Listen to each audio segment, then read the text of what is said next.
அனைவருக்கும் வணக்கம். இப்போ பார்த்தீங்கன்னா, ஒரு காலத்தில் வந்து பதில் தெரிஞ்சவங்க வந்து ஒரு புத்திசாலி அப்படிங்கிற மாதிரியான ஒரு சூழ்நிலை இருந்தது. ஒரு 20 வருஷத்துக்கு முன்னாடி அல்லது 25 வருஷத்துக்கு முன்னாடி பதில் தெரிஞ்சவங்க தான் புத்திசாலி அப்படிங்கிற மாதிரியான ஒரு சூழ்நிலை இருந்தது.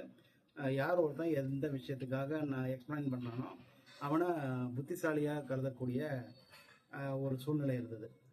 அவங்களுக்கு நல்ல ஒரு எதிர்காலமும் இருந்தது. ஆனால் இப்போ என்ன சொல்கிறாருன்னா, பிஆர் சுந்தர் வந்து ஒரு இன்டர்வியூவில் என்ன சொன்னாங்க அப்படின்னா, யாருக்கு கேள்வி கேட்க தெரியுதோ அவனுக்கு தான் இனி வருங்காலம். ஏன்னா நமக்கு வந்து பார்த்திங்கன்னா மிகப்பெரிய சர்ச் இன்ஜின்ஸ் ஏஐஎஸ் எல்லாம் வந்து பார்த்திங்கன்னா பதில் தர்றதுக்கு ரெடியாக இருக்குது.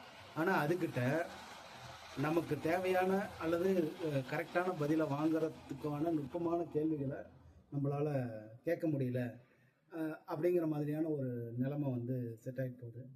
ஸோ இது ஒரு விஷயம். என்ன அப்படின்னா, பொதுவாகவே நாமளே கேள்விகளை கேட்கும்போது ஸ்பெசிஃபிக்காக மெஷரபுளாக நமக்கு நாமளே கேள்விகளை கேட்டுக்கிட்டோம்னா நம்மளுடைய லைஃப்பும் முன்னேறும். இப்போ உதாரணத்துக்கு இது தேர்வு காலம் அப்படிங்கிறதுனால நான் பரீட்சையில் மார்க் வாங்கினா நல்லாயிருக்கும், என்ன பண்ணி மார்க் வாங்கினா நல்லாயிருக்கும் அப்படின்னு கேட்குறத விட்டுட்டு, நான் வரக்கூடிய தேர்வில் ஃபிசிக்ஸ் எக்ஸாமில் 100 out of 100 அல்லது 100 out of 96 மார்க் எடுக்கிறதுக்கு நான் என்ன பண்ணணும் அப்படிங்கிற கேள்வியை நமக்குள்ளார கேட்டுக்கும் பொழுது அதுக்கான பதில் ஆட்டோமேட்டிக்காக வரும்.